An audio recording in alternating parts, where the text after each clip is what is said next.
안녕하세요. 자, 이번 영상은 비트코인에 대한 영상입니다. 자, 비트코인에 대한 생각을 한번 말씀드려 보도록 하겠습니다.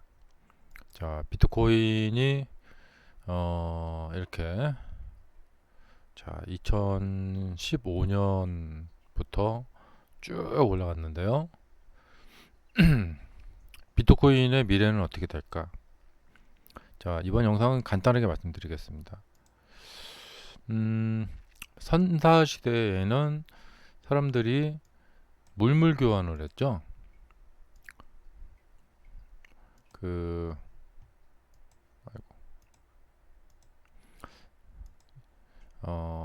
사람들이 내가 가지고 있는 가죽을 다른 사람한테 주고 그 사람이 가지고 있는 고기를 얻어왔죠.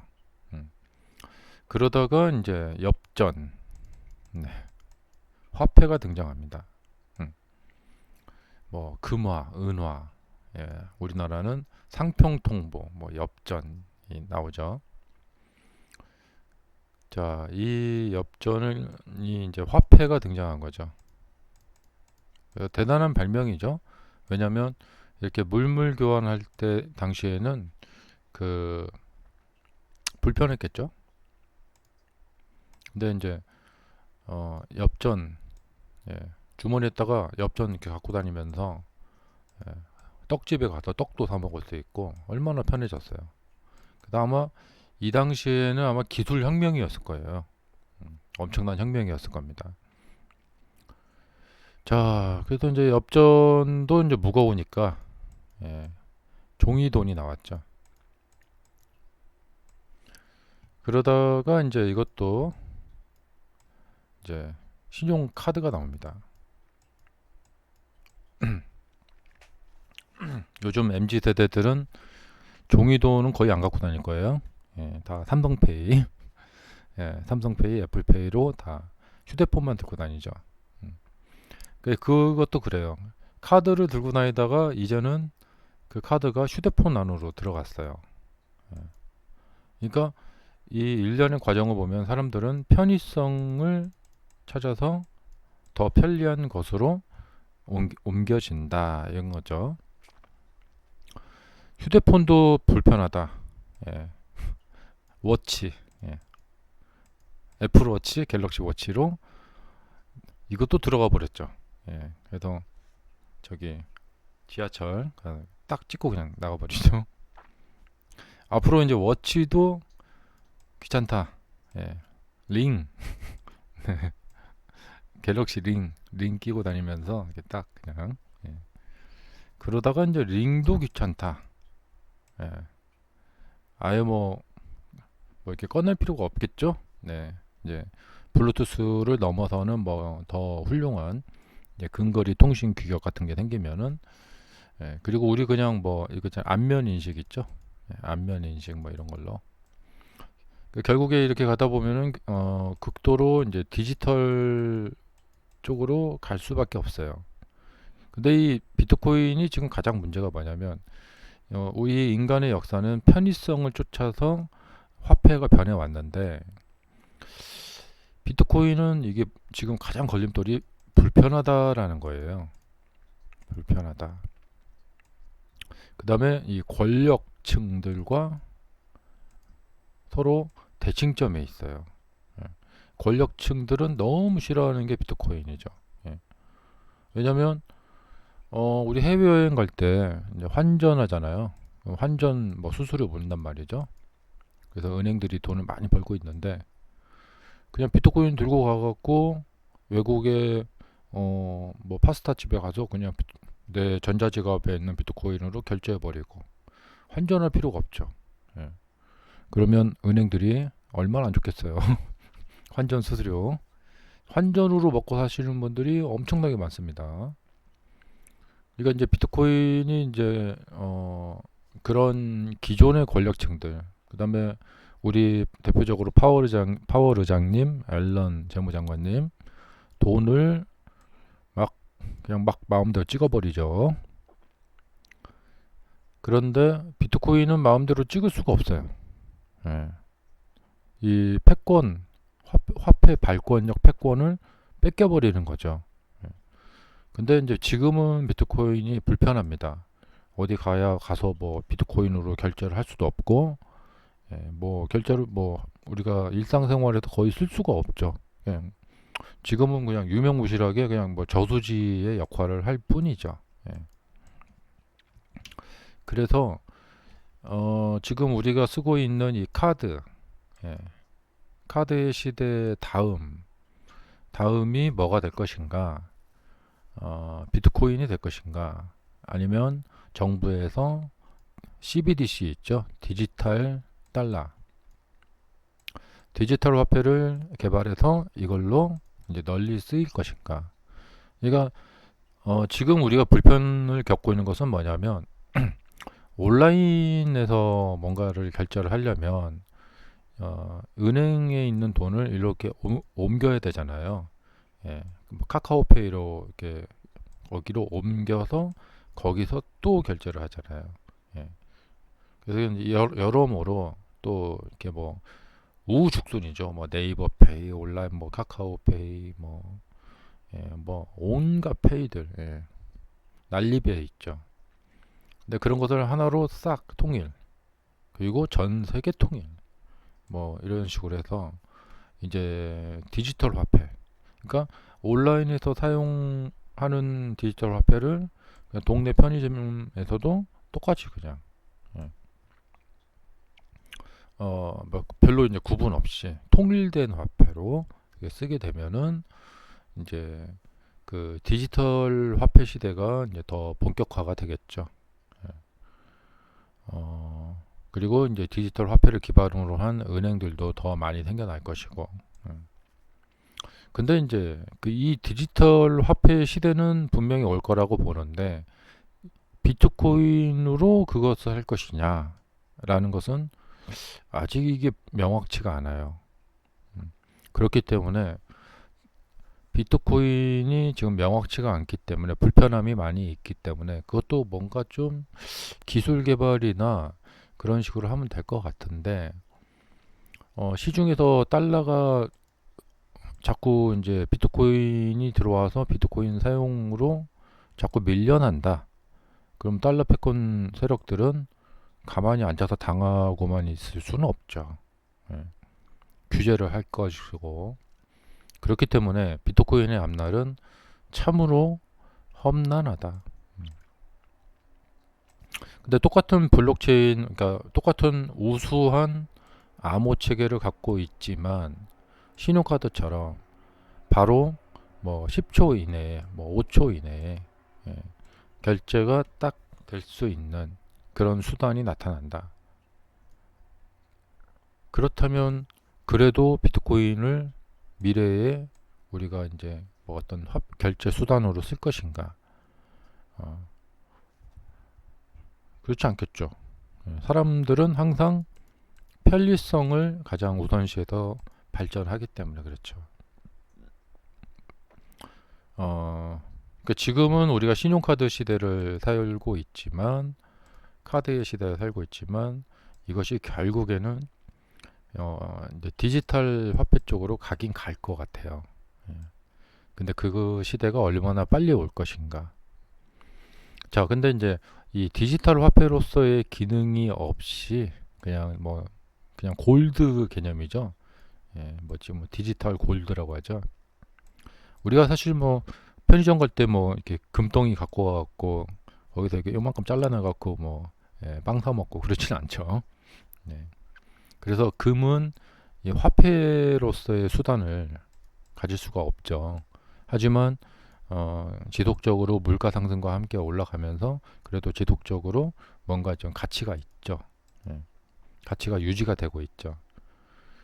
그러니까 비트코인이 만약에 그 정도 금처럼 금 정도 그런 정도 가치를 가지고 간다면 폭발적인 상승을 기대하기는 어려워요. 여기서 더 뭐 1년에 막, 예, 막 200%씩 해갖고 막 비트코인 하나에 막 10억씩 하고 막 그런 데까지 가기는 좀 어렵다는 거죠. 그러니까 지금 사시는 분들이 뭐 어느 정도 이제 물가 상승과 주가 상승과 이제 기본적으로 좀 이렇게 어느 정도 이제 움직일 수가 있을 수는 있겠는데 뭐 막 20배, 뭐 30배 막 그렇게 벌고 그렇게는 어려울 것 같아요. 그러니까 이게 2015년이나 16년도 같은 경우에는 어 그러니까 비트코인이 이렇게 뭐 현물 ETF도 생기고 뭐 이런 식으로 해서 이렇게까지 올라왔잖아요. 어, 그러니까 그 당시 기대했던 수익은 그렇게 이렇게 이제 올릴 수 있었어요. 근데 지금 2016년에 기대했던 것을 우리가 또 미래의 이 엄청난 수익 이거를 기대하기는 좀 어렵다. 사실 금도 가격이 오르긴 오르지만 그 뭐 그렇게 막 어마어마하게 오른 건 아니잖아요. 그래서 현재 비트코인 상황으로 봤을 때는 앞으로 디지털 화폐의 기능을 가지기는 어렵다. 어, 그러나 만약에 어떤 기술 발전이 이룩이 돼가지고 또 뭐 어떤 정부에서 뭐 이렇게 밀어준다던가 그렇게 되어서 그러니까 사실 지금 우리가 쓰고 있는 비자 카드나 이런 것들이 중간에서 이 비자라는 회사가 우리 그 중간 이렇게 거쳐서 가잖아요.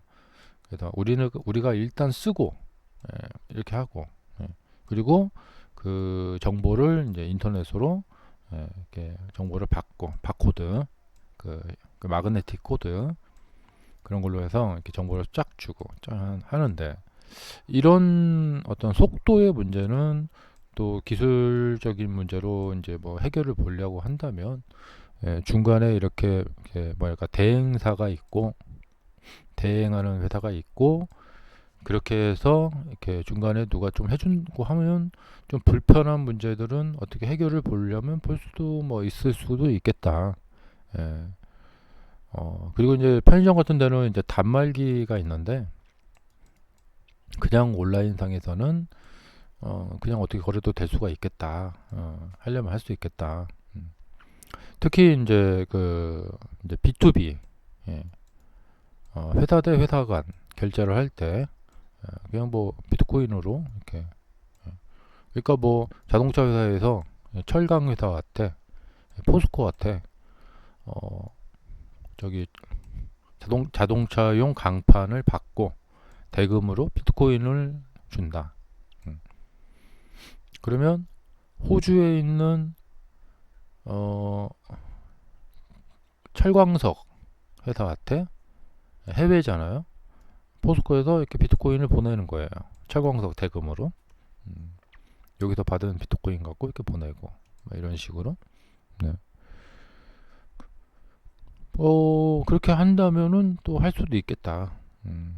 근데 이제 우리가 일상생활에서 막 사용을 하려면 다들 우리가 성격들은 급하니까 또 손님 많은데 바쁜데 한 2, 3초 안에 이게 딱 결제가 돼야 되거든요. 그래서 그런 속도에 대한 기술적 문제를 누군가 이제 좀 해결을 해준다면 네. 일상에서 뭐 편히 쓸 수도 있겠죠. 예. 근데 문제는 뭐냐? 이렇게나 매년 가격이 변동해버린다면 사람들이 또 비트코인을 갖고 있기가 좀 그렇잖아요. 예. 자, 월급을 뭐 500만 원을 받았다가 비트코인으로 받았는데 돈 안 쓰고 이렇게 저축을 하고 있는데 갑자기 이렇게 떨어져 버린 거예요. 그러면 뭐 참 어렵죠. 예. 그 돈이라는 것은 환율이나 뭐 돈이라는 것은 너무 급격한 변화를 주면 안 되거든요. 예. 일정한 가치를 그래도 어느 정도 유지를 해야 돼요. 물론 이제 인플레이션 때문에 우리가 똑같은 100만 원을 갖고 있어도 4년 전 100만 원과 지금 100만 원은 다르죠. 자, 그래서 일단은 아리송합니다. 예. 분명한 것은 현재 신용카드, 그러니까 현재 우리 달러, 이 달러 화폐, 뭐 신용카드는 수단이고 역시 이 화폐 이게 분명히 다른 더 편안한 수단으로 바뀌게 될 거예요. 신용카드보다 더 편한 걸로 바뀌게 될 거다. 근데 사람들이 그게 비트코인이 될 거다. 이런 거겠죠. 코인이 될 거다. 근데 이럴 확률보다는 저기 연준에서 CBDC 이거는 지금 중국에서 하고 있죠. 휴대폰이 인터넷 접속이 데이터 접속이 안 돼도 결제가 가능해요. 그야말로. 자, 그렇기 때문에 이런 CBDC 같은 경우는 바로 적용이 가능합니다. 근데 비트코인은 너무 어렵다. 전 세계의 비트코인 단말기를 다 깔아야 되고, 굳이 그 불편한 것을 사람들이 할 이유가 없다는 거죠. 또 정부에서는 해외로 자금 이탈, 온갖 범죄자들의 우리가 금융 실명제를 하는 이유가 어떤 금융의 어떤 이제 문제점들, 범죄성들 그런 걸 막으려고 하는 거죠. 근데 비트코인은 실명제를 피해서 막 범죄 수단으로 쓸 수 있잖아요. 마약 판돈 이렇게 받고. 자, 그래서 비트코인의 미래가 결론은 좀 어둡다. 그러나 무엇은 알고 있어야 되냐면 종이화폐는 편리한 신용카드로 바뀌었고 이 신용카드는 뭔가로 바뀔 것이다 라는 거예요. 그래서 미국의 달러 있죠. 장담할 수 없어요. 미래에도 이 달러가 세계의 유일무이한 정말 기축통화의 이 지위를 유지할 수 있다라고 장담할 수 없다. 달러를 대체할 다른 것이 등장할 수도 있다. 그리고 그 확률은 굉장히 높다. 하지만 그것이 비트코인이 될지는 불분명하다. 근데 비트코인이 될 거야. 비트코인이 될 거야 하면서 굉장한 자신감을 가지고 투자를 하시는 분들이 계시겠죠. 이것은 잘 생각해 봐야 된다. 될 수도 있고 안 될 수도 있다. 자, 그래도 제가 이제 생각을 해보면서 이제 그런 메시지 드리고 싶은 거죠. 편의성. 인류의 역사는 화폐 수단, 물물 교환 수단에서 이렇게 편의성을 쫓아갔다. 그래서 미래에 결국에는 디지털 화폐의 시대가 올 수밖에 없다는 거죠. 신용카드도 이거 사실 뭐 불편하다면 불편한 거거든요. 자, 감사합니다. 마치겠습니다.